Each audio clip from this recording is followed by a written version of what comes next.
Shut up! The Footy's on Triple M! Now on Triple M Footy. Too strong, too good. This is the Midweek Rub. That is just brilliant. How do you like those apples? Triple M rocks footy. Yes, hello. Thanks for joining us again for another edition of Triple M Footy's Midweek Rub. Every Wednesday for the footy season. Of course, it's exclusive on the Listener app.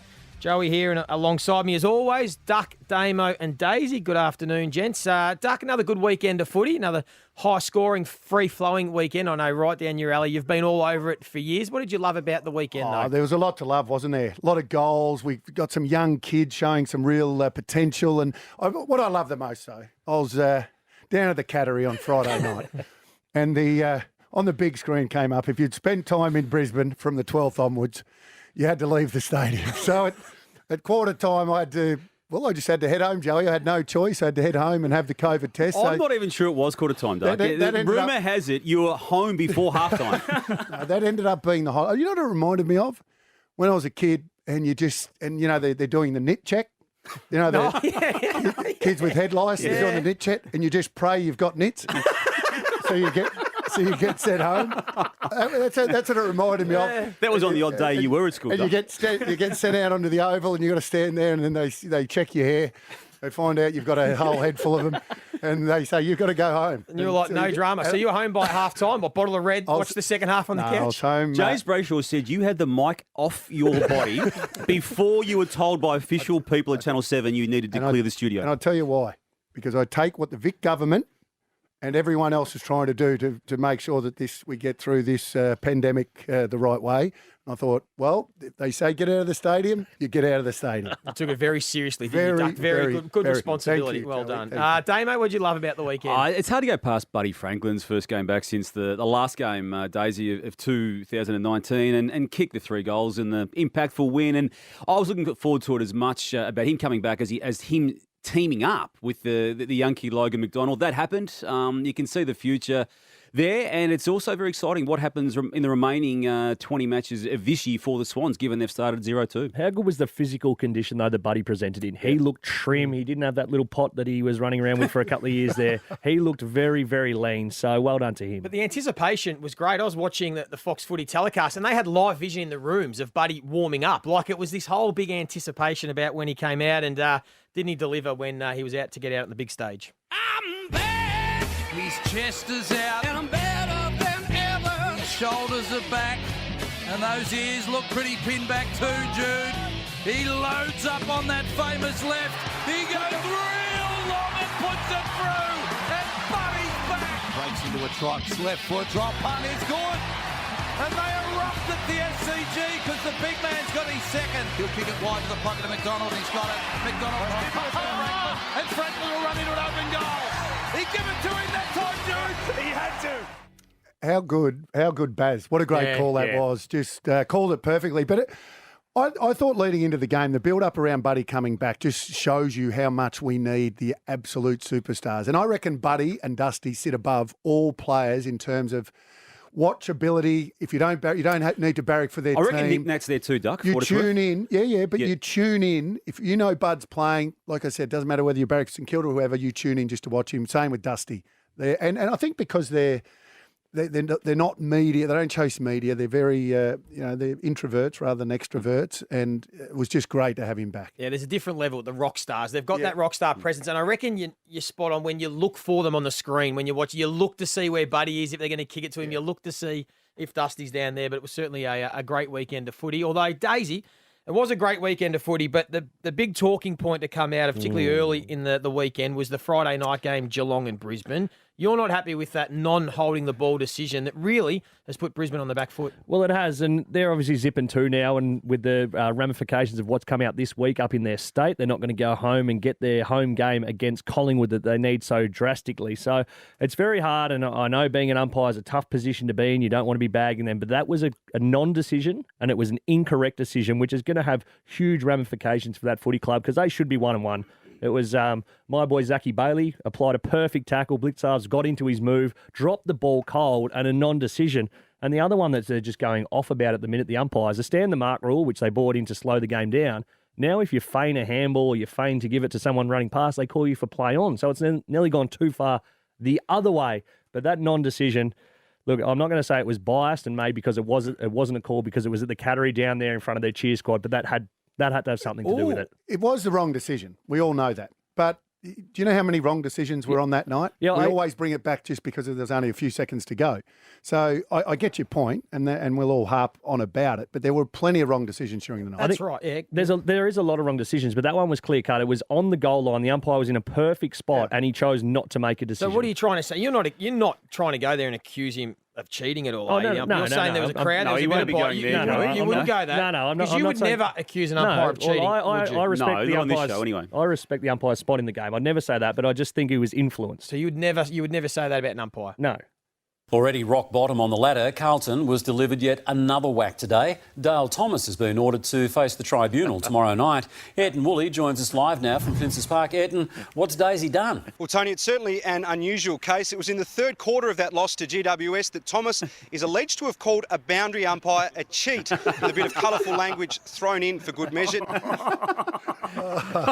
So, of course, only tongue-in-cheek. You weren't really accusing the umpire of cheating. We just wanted to play that audio from a couple of years ago where you did that. But you have had a few run-ins with the umpires. She said, grab it onto me, I'll just shrug him off. Look, he's on my arm, you As a result of the last contest, we've now got this free kick. I'll pull his jumper and he flops. I So can't. let's be honest, you've always had it in for the umpires. I have. I play with passion, Joey, and sometimes those blokes just try and curb my passion and enthusiasm to wring someone's neck at the wrong time. Who flopped in that instance? From memory, it was little Loney from the Saints. He elbowed me in the guts, and the umpire didn't see it, and I just ripped them from the back of his jumper down, and the umpire saw it, and then obviously I fed it to him and got 50 metres, and then I was on the goal line, so I thought I might as well double down. You can't give another 50. Very good. Yeah, so of course we just wanted to play that Damo, so we weren't going there trying to accuse Daisy of calling the I umpire. was worried about being sued on this show week 3, but no. What's the protocol there? We make sure that it was only, No, it was only in don't jest. cheat, though. You just say that and you'll be right. Yeah, I, Dale Thomas, declare that the umpire's a dirty cheat. Just quickly, I've got to make a quick retraction. Last week I was strong on here about the Kangaroos, an arch giving all the jumpers out to all the debutantes, and which he did during the week. But the families did present the jumpers to the players that were playing. We just didn't televise it because no one cares or televises North games at the minute. But so I have to make a retraction. I was incorrect in regards to that. I don't often make retractions, but I'm never happy to wrong, do Duck. that. Well, I was wrong on this occasion. Jeez. Yep. No, very good point, Duck. Well done. Hey, stick with us because after this, we're going to get all the latest breaking news from Damo, including what's happening with all the COVID scares. This is Triple M Footy's Midweek Rub, exclusive to the Listener app. This is the Midweek Rub. Don't worry about me running out of material either. Triple M rocks footy. This is Triple M Footy's Midweek Rub, exclusive to the Listener app. Joey here with Duck, Damo and Daisy. And Damo, plenty of news happening this week. Yeah, there is. And the COVID scare, which the whole industry, Duck, knew was going to happen at some stage. It's happened after round 2. And strangely enough, given what Queensland did to support the entire industry last year, it's Queensland who's now getting hit. And what it means logistically, just as we speak, and this could change in the next 24 hours, but right now, both Gold Coast and Brisbane will stay in Melbourne for at least, stay out of their own state for at least round 4 games. So this week and one more. In Brisbane Lions' case, it'll be a Thursday night game this week against Collingwood at Marvel Stadium, and then a round 4 game in Ballarat against the Bulldogs. And obviously the ramifications for a loss against the Pies, Daisy, in round 3, which would leave them, as you said before, 0-3, is worrying given the next game against the one of the now premiership favourites. Yeah, it's going to be an absolute huge clash. One, they just have to win it. It's as simple as that for that footy club. I thought it was interesting that the Gold Coast Suns, obviously not sure of the circumstances up there at the minute, they've flown down a list of 30-plus players. So they're potentially expecting to be here for a longer period of time than what's first been said. Yeah, so it's 2 weeks as it stands in terms of them not going back to their own state. And as we learnt last year and as we experienced last year, that could be added significantly. And that's a better preparation, obviously, than what Brisbane will have. I mean, let's be honest, they would have packed 1 pair of jocks or 2 pairs of jocks, a couple of pairs of socks, thinking they're going home. Yep. And I know they're all sponsored by, Nikes and Pumas and Adidas and all that sort of stuff. So they're able to go in and get a tracksuit and whatever, Joey. But, not great preparation, is it? Given and then in turn have to make calls to their families and their children and say, listen, I don't know when I'm going to be home. Not being able to say goodbye. I mean, their preparation is completely thrown out, Brisbane. And that's the thing that the other thing too is how they occupy their time. If they knew they were staying, guys would bring down books to read, or some might have some uni study they could do, or their iPads and PlayStations and all those sorts of things. That you've got to occupy your time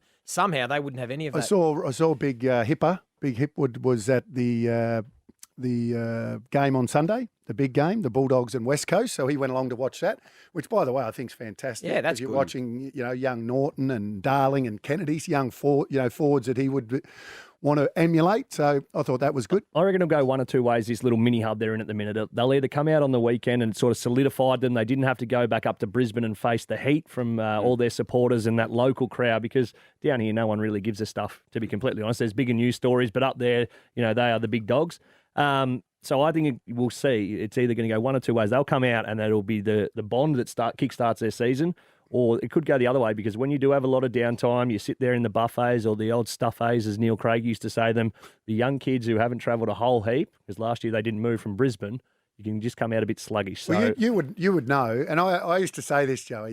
When you you always eat more. Of course you do. When you travel, You've been given because the food. they have the buffets and it's all there, and you just eat that little bit more than what you normally always would. you get bored and you go, oh, what do we do? We go back in and find just some go and food. have a third serving. Well, Ross Lyon was always massive on it interstate. He was like an eagle watching all of us. So what our senior blokes would do is you'd go and get the young fella to just go up and get another plate and say, "Can you just go and get some? Just bring it over to share for the table." But that is going to be interesting. Big Ross the boss. Yeah, he was all over. Oh, Rossi was all over that sort of stuff. Hey, Damo, other news, a lot of injuries as well that have come out of the weekend. There are, and they're coming for teams that have already got them.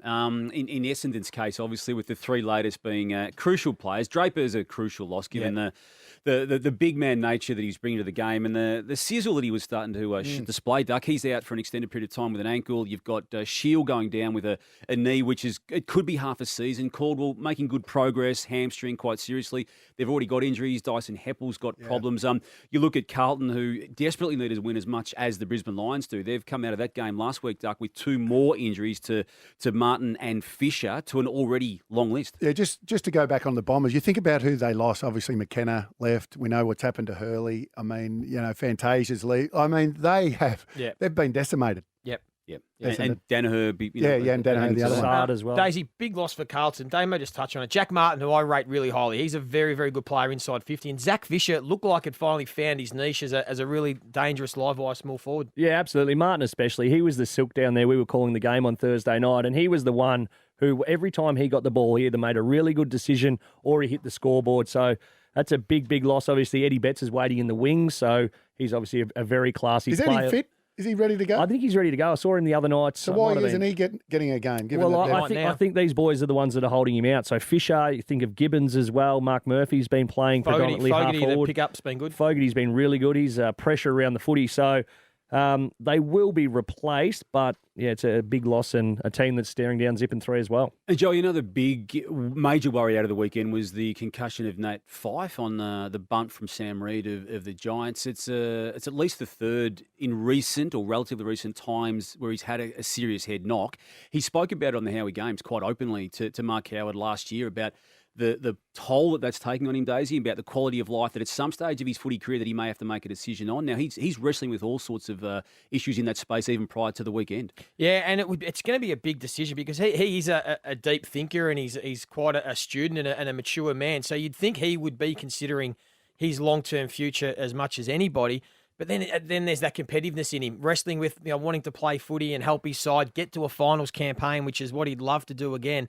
But knowing that maybe the right thing to do is sit out a bit of footy for his long-term health, it would be a really difficult decision these days, Duck, wouldn't it, for a player? I mean, when you were playing, it wasn't even really thought of about down the track. Yeah, no. But now they have to take so much into consideration Absolutely. on a week-to-week basis. And I think there's so much education around it that they now understand it a little bit more. And he is a deep thinker, you're right. And how many years has he got to go, Damo? Has he got another couple of years to go on his contract? Yeah. Again, off the top, from memory, it's at least two, but don't hold me to that. Look, I think you're right, and he will be. So whether he sits out 1, 2, 3, 4 weeks, Joey, just to make sure. But I think when you I mean, that competitiveness that we all know and you have to have to reach that level. And then he's reached a level that, some don't. So I think that we'll definitely see him back, but whether it's next week or not, probably not. End of 2023, Duck, we've just been told. So do you think now, if that's the case, he's questioning whether his long-term position in the game, whether he goes, no, I'm fine, but then the potential of getting another head knock. Do you think now Freo go a lot harder after Patrick Cripps as a replacement? Look, it could come into it, Daisy. You only need to go back and listen to the interview on how he games with Nate Fyfe to know that it's a serious issue in his mind. And again, he may have to make a decision on that within the confines of 2021, which could bring in your scenario there that you've outlined where he is clearly the target of those two Perth teams. Oh, stay with us because after this we will get some predictions and previews for the weekend's footy. And, of course, we've still got Duck, your Duck Dive. This is the Midweek Rub. Most teams that I've been in have all been pretty good. Triple M rocks footy.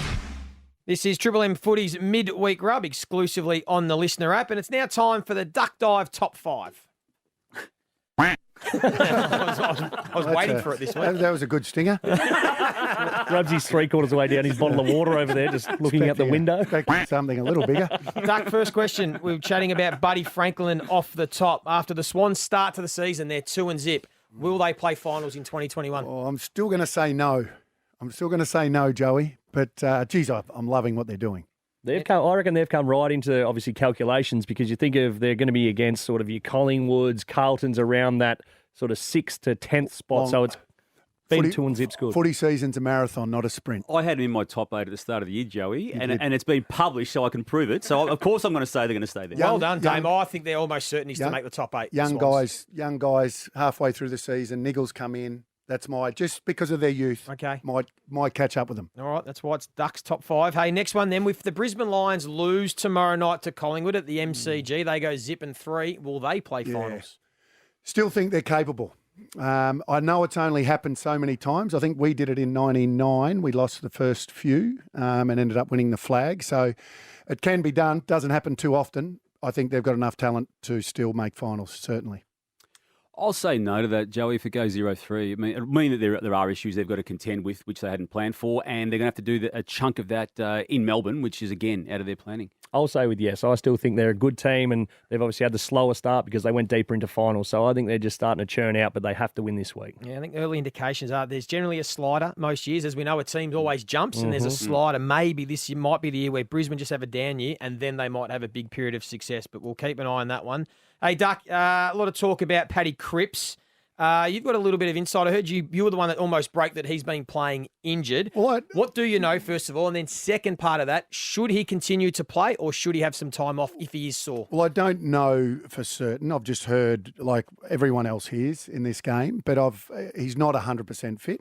Should he continue to play? Well, that's a decision for them. They have to understand. The one thing that I will say, if he is injured, but still better than the next guy on the list, so he can still continue to play. And I just think it should be upon the Carlton Footy Club to let people know that he's not 100% fit. It protects him. I mean, there's so much talk in and around it, and they're saying the game's gone past him. What a load of rhubarb. I'd like to use another word. That is just crap. He is a genuine superstar. If it is a groin, if it is related to OP, the one thing I do know about that, because I've had it, that is that it takes away all of your power. And it's so very hard to explode away. I think I would be still playing like I said, as long as they still think he's ahead of that next guy, which he clearly is. It's only 2 games. He did have a good first half of the first game. He's a superstar. I'm starting to come around to the idea of why don't we declare injuries? Why don't clubs say this player's got groin injuries and he's playing with some cortisone injections or he's carrying a foot? I think now that I've stepped out, I go, why does it matter? This whole thing about if a club knows that they're playing injured, they might run off him more or they might try and target it. I don't think because footy clubs that happens in the game are the most anymore. paranoid groups of people in the history of the world. I was a part of it with Ross Lyon for a long time. And they add Ross Lyon to that, makes you even more paranoid. Now that I'm out of it, I think, why does it matter if they come out and say Paddy Cripps has got sore groins, but he's going to push through. We're managing him during the week and he's going to try and give his best every week. And I think they should now because obviously that then gives him a little bit of an out for the performance he's put out in the first 2 weeks. So let's clarify that we don't know whether it's groins. No. It's an example. assuming as an example or back or whatever it may be, if he is, just say he's just not 100% fit at the moment. What about the old line, though, Joey, which you trotted out when you were playing? When you cross the white line, you're fair game. Yeah, well, there's no doubt you're fair game, but I think then to be reported on that you're not producing 100% effort when you're not 100%, there's probably needs to be some consistency there. I think the Blues are playing you completely wrong. I reckon they've decided that he's going to be the one who spends more time on the ground with the less rotation, so he plays midfield, then he goes and has his rest up forward. But he's spending so much time on the ground that then when he goes back into the midfield, he's half-rooted before he starts again. So I'd be thinking they need to either have him one out in the goal square and say, you don't worry about team defence or anything, you just play bare in the square, or come off, have a 6 or 7 minute break in the middle of the quarter, and then go back out and be supercharged for the back half of it. I think we've seen the way Dustin Martin plays. You don't have to have your best player run defensively and can waste energy doing that when you've got 17 other blokes that need to do that and use your best player to actually maximise their offence. And the Richmond have done that so well because their game plan revolves around Dusty not having to do that, whereas the Blues aren't at that level yet, so he has to play a team defence as part of a structure. Right, last one, Duck. Are you worried about Leon Cameron? Are you nervous for his future? No, I think if you look back through what they've done over the last 5-6 years, I mean, they've been quite remarkable and they've had no luck either, Joey. I mean, and now you think about who they've lost during the year. I don't think Leon's had a bad job. Premierships are hard to win, you know that. And he's been giving them a chance year in, year out.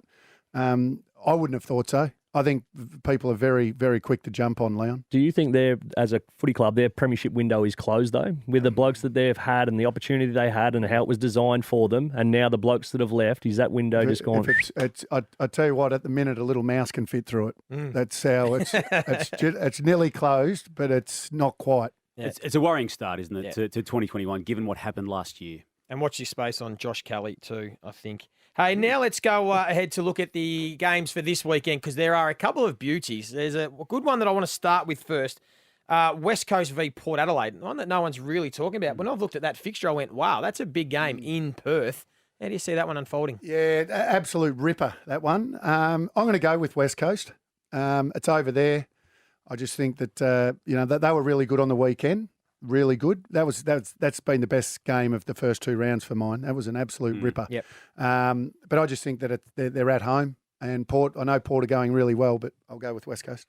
Yeah, it's a good one. Shuey should be back too. Is the talk coming out of the team? And given Port Adelaide has been blistering, but it's been against two teams that will not figure. In fact, the two teams that could be last and second last. So I'll go for West Coast too. You can only beat who you put up against Damo. I reckon Port are humming. Yeah. I think their season last year was underrated by a lot of people. First on the ladder from the first round to the very last round, except for finals, obviously. But then they started out the first two rounds on top. They're just getting it done. They play good, hard football. They did only lose the prelim by a kick or so. And that was a concussion injury that changed the whole momentum of that game. Yeah, so. I think Port Adelaide will win that one. Hey, just quickly on Carlton, you flagged at the start of the year, you looked at their run and you thought they could be zip and 6, I think you said about Carlton. Yes, they have Freo this week, Gold Coast the next, Brisbane and Port Adelaide. So, Freo this week in Melbourne, will they win this one, Carlton? Well, with absolutely no confidence, I say yes, because again, they simply have to. Fremantle will take it right up to them. No Nat Fyfe is a huge result for the Blues, but also they've got their own injury concerns.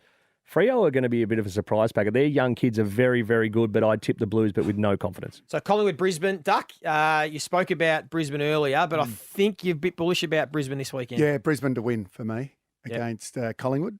Collingwood, I reckon, are back into some form. Their ball movement was back from 2018 form. They were sharp. I think the Pies will win this one. Brisbane for mine, but again, only because they have to. I'm with you, Joey. Pies. And the last one, Damo, I'll go to you on this one. Richmond, Sydney. Isn't 12 months a long time in football? Because this was one of the worst games of football that was in the history of the world, wasn't it, last year? The game up at the Gabba in the wet between the Tigers and Sydney. It was round 5 or 6, and if you recall the words specifically that came out of Damien Hardwick's mouth, horrendous, horrific, I think it's horrible as well, all directed at the rival coach, John Longmire, who dirtied up, dirtied up. There is simmering tension still amongst those two. Really? Yes, they've apologised and they've spoken, and everything's okay publicly. So you reckon Horse would love to win this one with just an attacking game style and beat Richmond at their own game? Well, Duck, you know Horse. Yeah. He can carry a thought. Well, now that you've brought it up, and if we keep bringing it up on all of our different platforms, I'm sure we can cause something. Very good. Hey, before we go... Do we have to give our guarantee? Yeah, I'm going to do that because we are going to do the certainties now. And we did say at the start of the year, if you gave your certainty and they got beaten, It was going to be a 6-pack you had to add to the list. What happened last And by week? the end of the year, we're going to do it. So round 1, Damo, unfortunately, you tipped Essendon to beat Hawthorn. You were looking pretty 8 goals up. at half-time, but you owe us a 6-pack already. Well, let's just take a listen to how the Certainties went for the weekend just gone. Who's a team that you think can't get beat this week? Let's go with the Saints. The Saints to beat Melbourne. So You might need a beer sponsor. Damo, you're zipping 2, so there's already half a slab. So Duck's going to enjoy that at the end of the year. We might all have to share in it together. But Daisy, you went with the Bulldogs. Yep. Just got over the line. Win's a win. I went with Geelong. Just got over the line. Duck, you went with the Swans. Did it in a canter. Hang on, they were the That's underdog, right. Did the Swans to beat Adelaide. weren't they? No, I think they're favourites. But you'll never be down. They both played. They both won their first round. They're about $1.12. It was better than Port that you were going to go this with. week, so this week I'm were going never with in the doubt. Bulldogs. So who are we going with I'm this going week? with the Bulldogs. The Bulldogs to beat North Melbourne. Oh, come No, on, you're man. not. No, you have to do something else. Hang on. I got in first. I'm going with the Bulldogs. All right, well, I'll take St Kilda to beat the Bulldogs. Second you can't. Oh, well, that's my team. mate. yeah, and my team as well. Yeah, We've I'm gone a Saints against our man, teams. so I'm going the Saints to beat the Bombers. Now, can I have a line for Hawthorn? And if it loses, it's 22.5. But if it loses, can I bring in half a dozen beers? Negotiations. No, you can't. All right. Well, I won't be betting in that game. I'll take Brisbane.